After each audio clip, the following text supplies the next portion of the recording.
राधे राधे। जय श्री कृष्णा। बाके बिहारी लाल की जय। भक्तों, कभी कभी हमारे जीवन में ऐसी परिस्थितियां आती है जब हमारा विश्वास ईश्वर के ऊपर से डगमगाने लगता है। हमें लगता है कि हम प्रभु की इतनी भक्ति करते हैं, इतनी पूजा आराधना करते हैं, फिर भी हमारे साथ इतना बुरा हो रहा है। अगर हम ईश्वर के भक्त हैं तो फिर हमारे साथ इतना बुरा कैसे हो सकता है? यह सब बातें हमारे मन में चलती रहती है और हमारे साथ जो भी घटना घटती है हम उसका सारा दोष भगवान पर लगा देते हैं। हमारा विश्वास, हमारी श्रद्धा सब डगमगाने लगता है। ईश्वर के ऊपर जो आस्था होती है वह भी हमारी कम हो जाती है। लेकिन दोस्तों, यह एक परीक्षा की घड़ी होती है जब हम अपना धैर्य खो देते हैं और अपना मार्ग भी बदल लेते हैं। लेकिन यह सच भी है कि उस समय हमें न ही तो कुछ समझ आता है और न ही हमारा दिमाग काम करता है। आज की यह लीला कथा दिल्ली में रहने वाली नैना की है, जो लड्डू गोपाल की काफी समय से सेवा कर रही थी। उसके साथ इतनी बड़ी दिल दहलाने वाली घटना होती है जिसे सुनकर आपकी भी आंखों से आंसू नहीं रुकेंगे। शायद नैना जी की जगह कोई भी होता, उसका भी विश्वास अवश्य ही डगमगा जाता।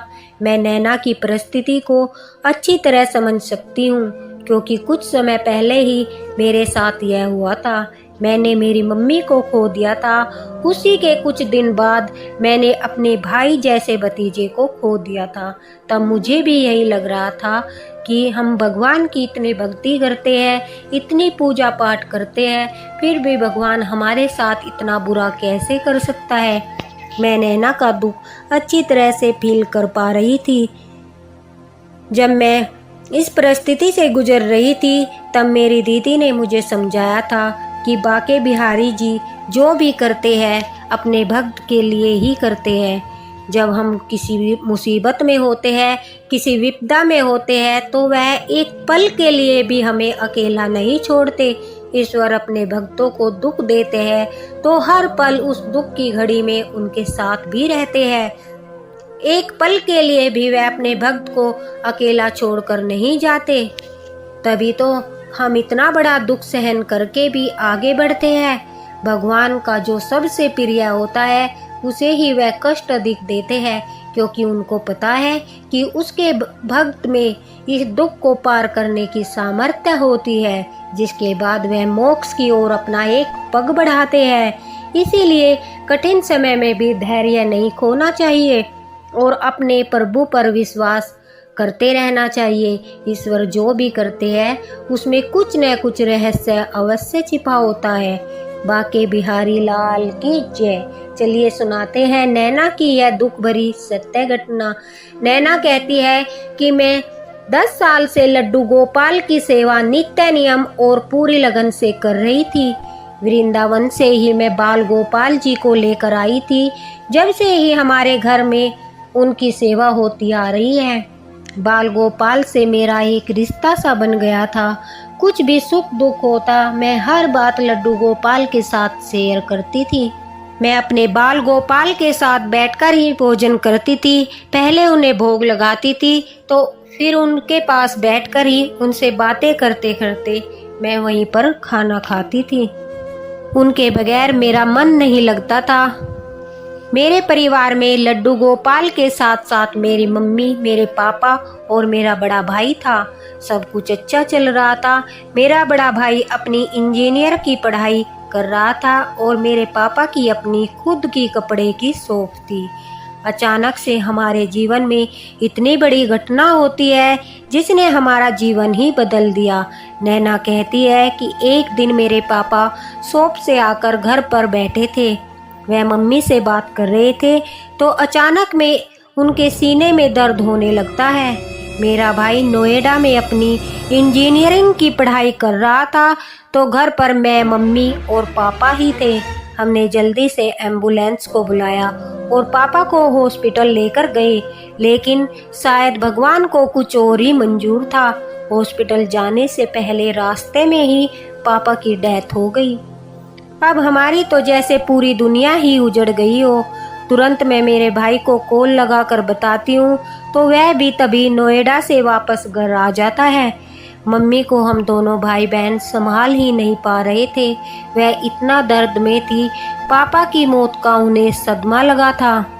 पापा की डेथ के दूसरे दिन जब मेरा भाई और उसके दोस्त अस्थियां लेकर हरिद्वार जा रहे थे तब रास्ते में उनका एक्सीडेंट हो जाता है और उस एक्सीडेंट में मेरा भाई भी हमें छोड़कर चला जाता है।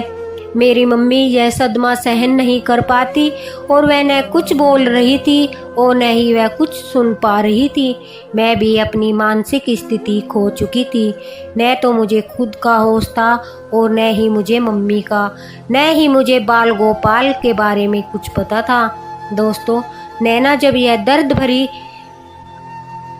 घटना सुना रही थी तो वह बहुत ज़्यादा रो रही थी। मुझे उसकी बात सुनकर बहुत दुख हो रहा था। नैना भी लगातार रोए जा रही थी। बड़ी मुश्किल से उसने अपने आप को संभाला और यह पूरी घटना आप लोगों तक शेयर करने के लिए हम तक पहुंचाई। नैना कहती है कि वह 2 मंथ तक अपने कमरे से बाहर नहीं आई। नैना कहती है कि हमारे 2 महीने कैसे गुजर गए हमें कुछ भी पता नहीं है। मैंने सारा दोष लड्डू गोपाल पर लगा दिया। मैंने उनसे कहा कि मैं तेरी सेवा करती थी, तू तो हर पल हमारे साथ रहता था, फिर तुमने हमारे साथ ऐसा क्यों किया। नैना ने पूजा पाठ करना बिल्कुल छोड़ दिया था। वह लड्डू गोपाल की तरफ देखती भी नहीं थी। नैना कहती है कि मुझे लगता था कि यह सब सच है, कि यह एक मूर्ति है। यह किसी की नहीं सुनते और न ही महसूस करते हैं। अगर यह महसूस करते या फिर किसी की सुनते तो मेरे साथ इतना बुरा नहीं होता। कुछ दिन के बाद जब मैं अपने रूम में बैठकर रो रही थी तो दुख के बीच में और रोने के और दुख के बीच में जो झपकी आती है दोस्तों, यानी अर्धनिंद्रा, जैसे कि कोई रो रहा हो और फिर रोते रोते वह चुप होकर हल्की सी झपकी आती है। इस तरह से अर्धनिंद्रा में नैना को एक सपन दिखाई देता है। नैना कहती है, मुझे दिखाई देता है कि जैसे मेरा भाई मेरे सामने खड़ा है, वह कृष्णा रूप में खड़ा है, मोर मुकुट पहने, हाथों में बांसुरी लिए वह मेरे आंसू पोंछ रहा है। मेरी अचानक से आंख खुलती है। मैंने फिर से आंख बंद की तो फिर से मेरा भाई मुझे कृष्णा रूप में दिखाई दिया, लेकिन मैंने भगवान से बिल्कुल मुंह मोड़ लिया था। हमारे घर रहने वाली मेरी दादी जो गांव में रहती थी, लेकिन पापा की डेथ के बाद अब वह हमारे साथ दिल्ली में ही रह रही थी। मैंने उन्हें बताया कि दादी, मुझे भाई ऐसे ऐसे दिखाई दिया, वह कृष्णा रूप में है, मोर मुकुट लगाए है और हाथों में बांसुरी लिए है। तभी वह कहती है, यह तो अच्छी बात है कि तुझे कृष्ण भगवान दिखाई दे रहे हैं, कृष्णा दिखाई दे रहे हैं। पर मुझे उनकी यह बात सुनकर बिल्कुल भी अच्छा नहीं लगता, क्योंकि मैंने तो भगवान से अपना मुख मोड़ लिया था। अब बार बार 3-4 दिनों तक ऐसा ही होता रहता है। मैं सोती हूँ जब भी मुझे कृष्णा दिखाई देते हैं, वह मेरे भाई के रूप में, और भाई मुझे कृष्णा रूप में दिखाई देने लगता है। लेकिन मैंने तो यह ठान ही लिया था कि मुझे अब पूजा पाठ नहीं करना है, क्योंकि मैं लड्डू गोपाल से नाराज थी। लगातार 15 दिनों तक ऐसे ही चलता रहा। मुझे बार बार अपना भाई सपन में दिखाई देता रहा। वह हाथ में बांसुरी लिए और मुकुट पहने हुए दिखाई देता था। अब यह बात मेरी मम्मी को और हमारे पड़ोस में रहने वाली एक आंटी जो अक्सर हमारे घर आया करती थी, उन्हें भी पता चल जाती है। तो वह मुझे समझाते हुए कहती है, नैना बेटा, कृष्णा तुमसे कुछ कहना चाहते हैं, वह तुमसे बात करना चाहते हैं, वह तुम्हारे साथ बातें करना चाहते हैं और तुमसे कुछ ऐसा रहस्य जानना चाहते हैं या बताना चाहते हैं। तुम एक बार उनकी बात सुन लो। क्योंकि मैं उनकी बात नहीं सुन रही थी। जब भी मुझे वह भाई रूप में दिखाई देते थे तो मैं तुरंत उठकर बैठ जाती थी और ज़्यादा से ज़्यादा कोशिश करती थी कि अब मैं अपनी आंखें बंद नहीं करूँगी, क्योंकि मैं उन्हें देखना नहीं चाहती थी। एक दिन रात के समय जब मैं सो रही थी तो उस दिन रात को अचानक से बाल गोपाल, लड्डू गोपाल, जिनकी सेवा मैं पिछले 10 साल से करती आ रही थी, वह मेरे सपने में आते हैं और मुझसे कहते हैं, नैना मैं तेरा भाई हूँ, मैं कहीं नहीं गया, मैं हमेशा से ही तेरे साथ हूँ। और अचानक से वह लड्डू गोपाल का विग्रह मेरे भाई में बदल जाता है। मेरा भाई मेरे पास बैठा था और कह रहा था कि तू परेशान न हो, मैं हमेशा तेरे साथ हूँ। आत्मा तो अजर और अमर होती है और मैं लड्डू गोपाल के रूप में हमेशा तेरे साथ रहूंगा। मेरा जीवन इतना ही था। एकदम से झटपटाकर मेरी आंखें खुल जाती है और मैं लड्डू गोपाल के पास जाकर, जिन्हें मैंने 2 महीने से हाथ भी नहीं लगाया था, उन्हें गोदी में लेकर फूट फूट कर रोने लगती हूँ और उन्हें अपने सीने से लगा लेती हूँ और शिकायत करती हूँ। उनसे कहती हूँ कि आपने मेरे साथ ऐसा क्यों किया। तभी दादी मुझे समझाती है कि बेटा, होने को कोई नहीं टाल सकता, लेकिन मैं तेरे साथ हूँ उसका प्रमाण इन्होंने दे दिया है। अब यही तेरे भाई और यही तेरे सब कुछ है। नैना कहती है, मैंने फिर से बाल गोपाल, लड्डू गोपाल की सेवा शुरू कर दी।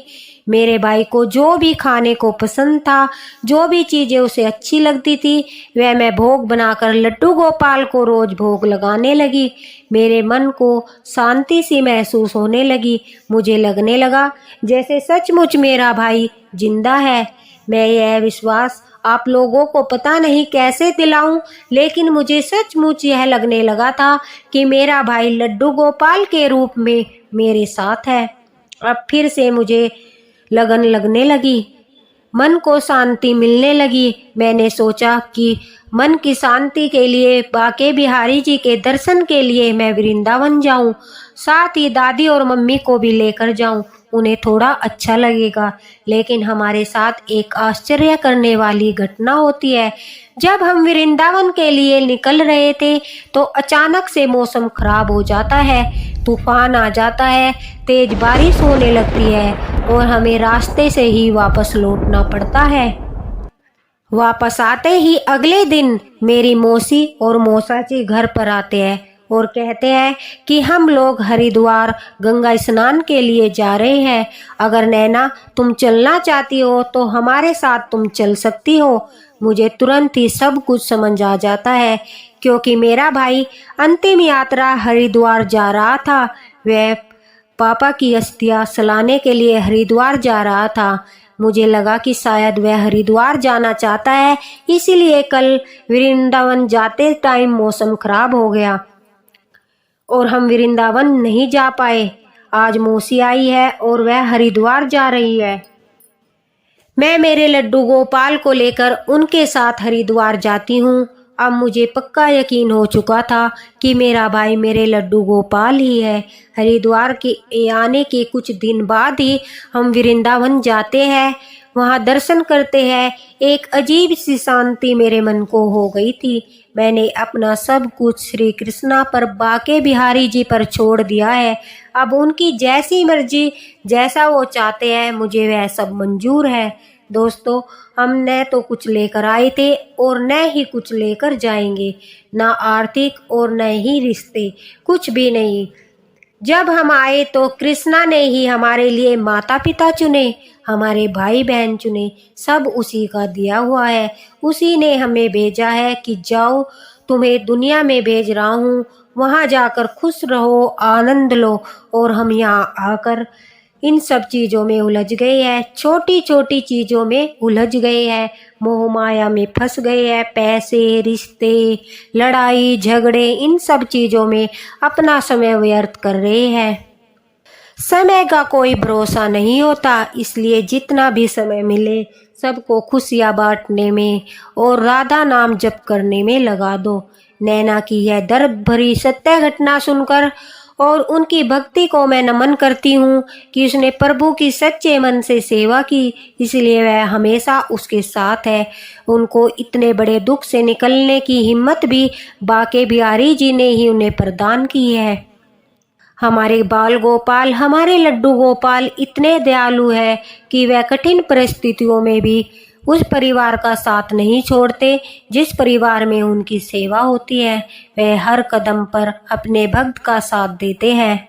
नैना ने कुछ दिनों तक लड्डू गोपाल से मुख मोड़ लिया था, लेकिन बाल गोपाल ने उनसे कोई शिकायत नहीं की। लेकिन नैना ने उनसे बहुत शिकायतें की कि उन्होंने उसके साथ ऐसा क्यों किया। फिर भी बड़े प्यार से उन्होंने नैना को समझाया, सपने में आकर अपनी लीला दिखाई और नैना को यह ज्ञान कराया कि विधि के विधान को कोई नहीं बदल सकता, लेकिन वह हर कदम पर उसके साथ है, हर परिस्थिति में उसके साथ है। उन्होंने एक पल के लिए भी नैना का साथ नहीं छोड़ा। मैं बांके बिहारी जी से प्रार्थना करती हूँ कि जो भी दुख नैना ने सहन किया है वह अब उससे उठकर आपकी भक्ति में दोबारा से लग गई है, उस पर अपनी कृपा दृष्टि बनाए रखना। इसी के साथ भक्तों बोलो बांके बिहारी लाल की जय, लड्डू गोपाल की जय।